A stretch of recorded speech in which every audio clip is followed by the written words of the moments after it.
Assalamualaikum warahmatullahi wabarakatuh. Perkenalkan, nama saya Muhammad Hasan Razi Sultoni. Pada kesempatan kali ini saya akan melakukan pembahasan soal tentang fungsi vektor. Video ini dibuat untuk memenuhi tugas sub CLO 313 kalkulus lanjut semester genap tahun akademik 2024 sampai tahun akademik 2025. Baik, langsung saja kita mulai untuk soal yang pertama. Diketahui sebuah partikel bergerak di sepanjang lintasan heliks dengan persamaan seperti berikut.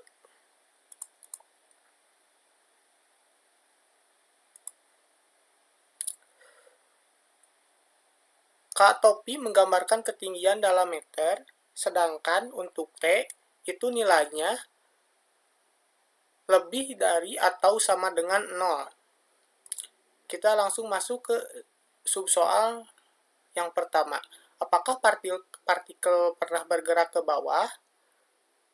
Untuk mengetahui apakah partikel pernah bergerak ke bawah atau tidak, kita harus mengecek dulu kecepatan vertikalnya. Untuk mengecek kecepatan vertikal, maka ZT maksudnya harus diturunkan terlebih dahulu. Dari soal ini diketahui bahwa ZT nilainya adalah T kuadrat dikurang 3T plus 2. Fungsi tersebut diturunkan dan hasilnya akan menjadi 2T dikurang 3. Ketentuannya adalah ketika partikel bergerak ke bawah, maka hasil dari Z aksen T akan kurang dari 0. Jika sama dengan 0, maka kecepatannya stabil, kecepatannya tetap atau tidak bergerak maupun naik ataupun turun. Sedangkan jika Z aksen T-nya lebih dari 0, maka partikel tersebut naik. Sekarang kita tentukan dulu Z aksen T sama dengan 0. Z aksen T sama dengan 0 itu sama dengan 2T sama dikurang 3 sama dengan 0.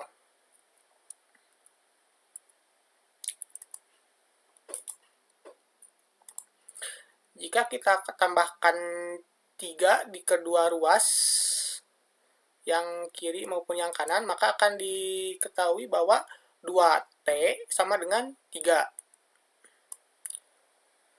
Setelah itu, angka 2 dipindah ruaskan ke ruas sebelah kanan.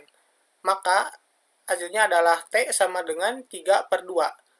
Jika T sama dengan 3 per 2 hasilnya adalah 0, maka partikel akan bergerak ke bawah jika T-nya itu kurang dari 3 per 2 atau T kurang dari 1,5. Jadi partikel bergerak ke bawah ketika T-nya itu adalah lebih besar dari 0,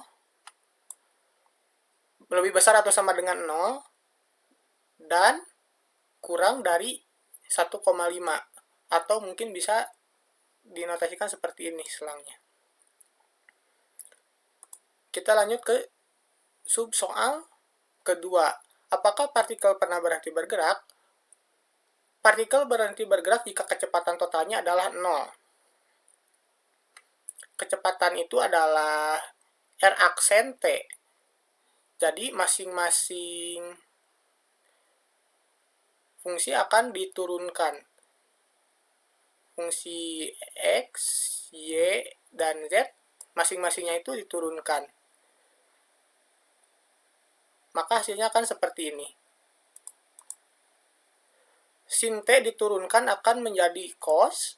Cos diturunkan akan menjadi negatif sin T. Dan seperti di soal yang subsoal A, T kuadrat dikurang 3T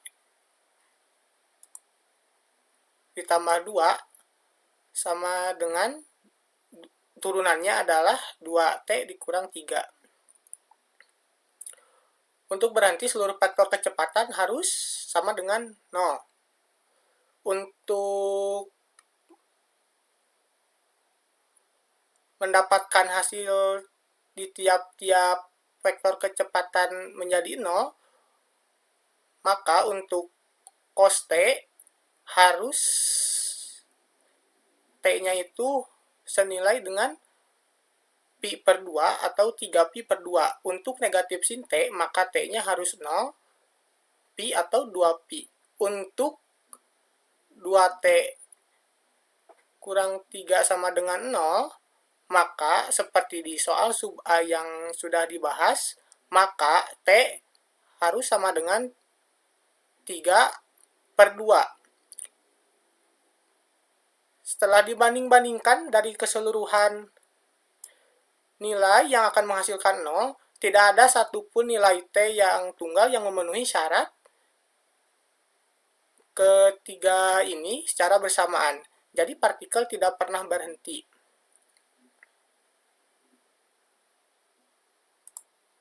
Sekarang lanjut ke subsoal C. Kapan partikel mencapai posisi 12 meter di atas tanah? Untuk berada di posisi 12 meter di atas tanah, itu berarti T pangkat 2 sama dengan 3T ditambah 2 adalah 12. Kurangkan kedua ruas dengan angka 12. Maka hasilnya adalah T pangkat 2 dikurang 3T dikurang 10 sama dengan 0. Sekarang kita cari faktornya. Angka apa saja yang jika dijumlahkan akan menghasilkan negatif 3 dan jika dikalikan akan menghasilkan negatif 10.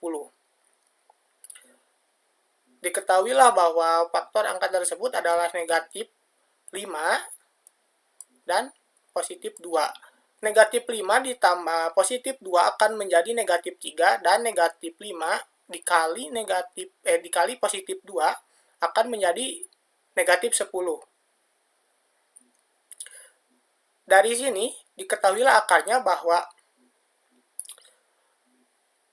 T sama dengan 5 dan T sama dengan negatif 2. Dikarenakan pada soal di awal itu diketahui bahwa T itu sama dengan atau lebih dari 0, maka yang T sama dengan negatif 2 itu tidak memenuhi syarat. Makanya yang diambil adalah T sama dengan 5. Jadi posisi partikel mencapai titik 12 meter di atas tanah adalah ketika T-nya itu adalah sama dengan 5.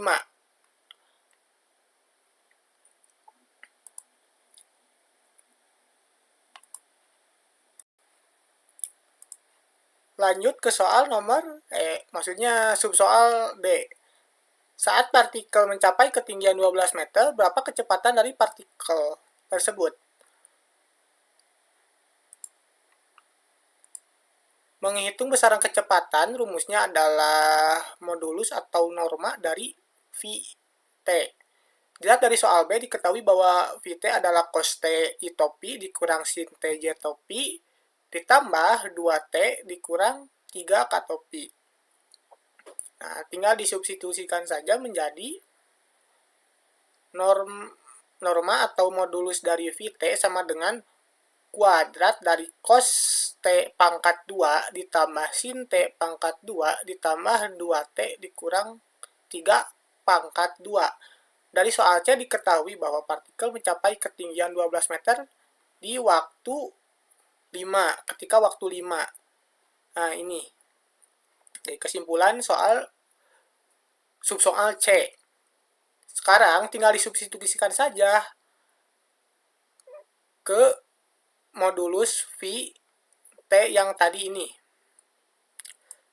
Sekarang T-nya tinggal diganti menjadi 5. Maka dari itu, modulus atau norma V5 sama dengan akar dari cos 5 cos 5 kuadrat ditambah sin 5 kuadrat ditambah 2 dikali 5 dikurang 3 kuadrat. Dikarenakan dalam identitas trigonometri cos kuadrat ditambah sin kuadrat sama dengan 1, maka hasilnya adalah 1 ditambah 7 pangkat 2. 7 pangkat 2 adalah hasil dari 2 dikali 5 dikurang 3. 2 dikali 5, 10, dikurang 3 menjadi 7. Hasilnya adalah 7 kuadrat.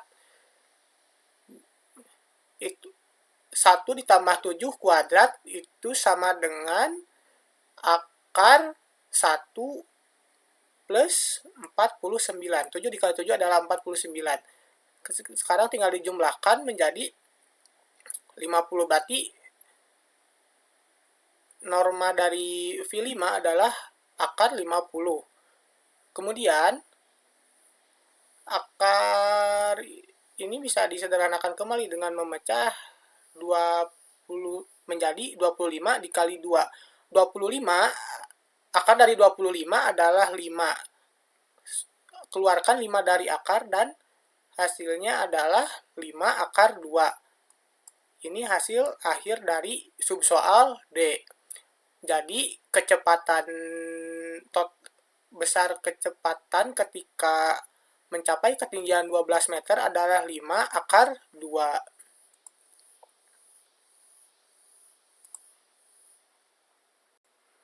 Sekarang kita lanjut ke subsoal E. Pada ketinggian 12 meter, jika partikel keluar dari lintasan heliks dan bergerak di sepanjang garis singgung dari heliks, tentukan vektor arah dari garis singgungnya. Vektor arah dari garis singgung di titik tertentu didefinisikan seperti ini. R aksen T. Sekarang kita langsung saja substitusikan angka 5. Kenapa angka 5? Karena yang ditanyakan adalah pada ketinggian 12 meter. Dan partikel mencapai ketinggian 12 meter pada ketika T sama dengan 5.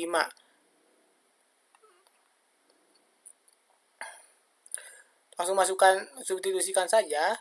R aksen 5 sama dengan cos 5 I topi kurang sin 5 J topi ditambah 2 dikali 5 kurang 3 K topi. Hasilnya adalah cos 5 dikurang sin 5 plus 7K.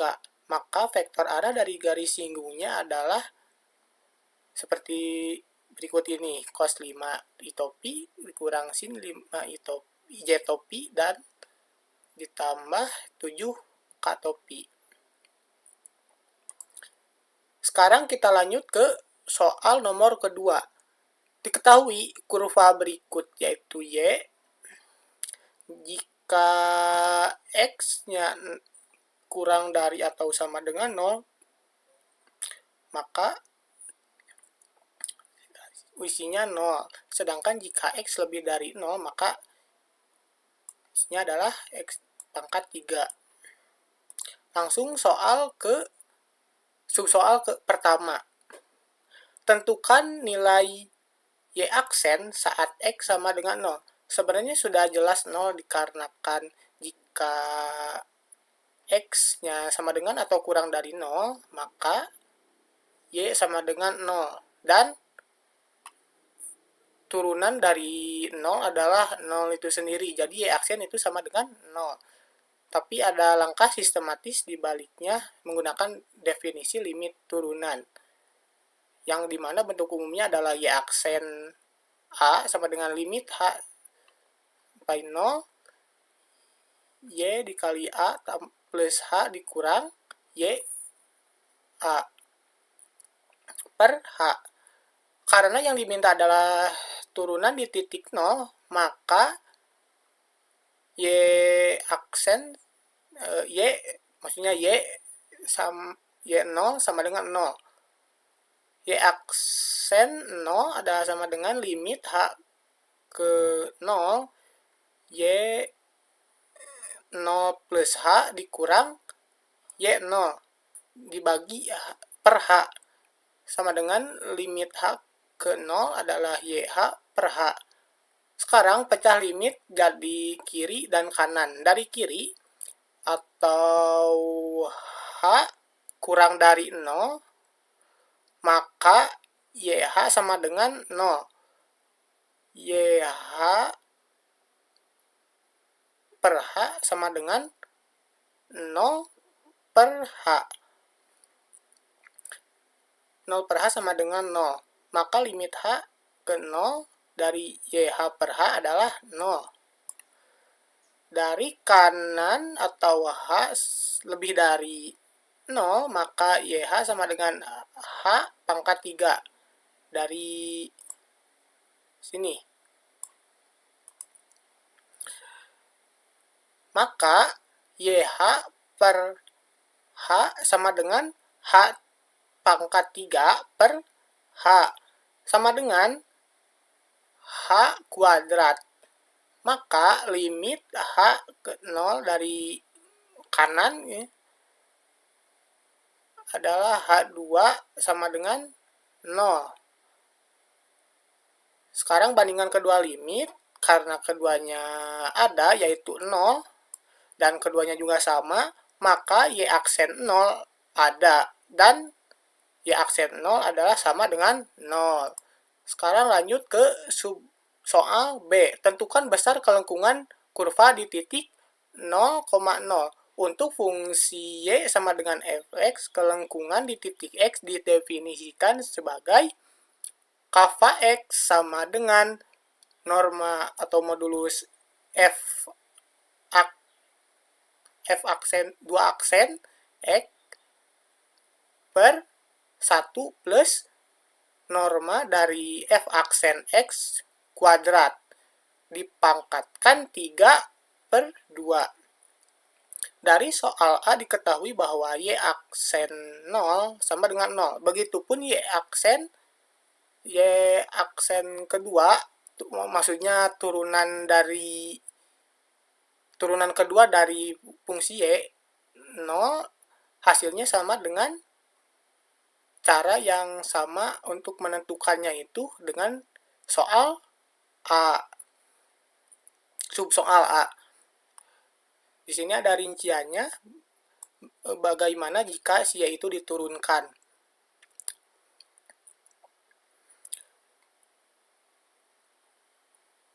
Jadi Y aksen 0, maksudnya turunan kedua dari Y 0 adalah 0. Sekarang tinggal disubstitusikan kava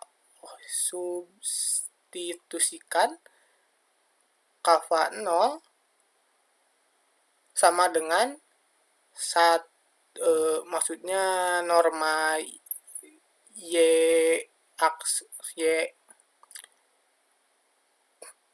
turunan kedua dari Y0, norma dari turunan kedua Y0 per 1 ditambah Y aksen 0 kuadrat dipangkatkan 3 per 2. Maka hal itu sama dengan norma dari 0 per 1 tambah 0 kuadrat dipangkatkan 3 per 2. Hasilnya sama dengan 0 per 1 atau sama dengan juga 0. Jadi kava atau kelengkungan dari titik 0,0 adalah 0. Kava 0 sama dengan 0. Sekian dari saya. Terima kasih atas waktunya. Mohon maaf apabila ada kesalahan. Izin pamit. Assalamualaikum warahmatullahi wabarakatuh.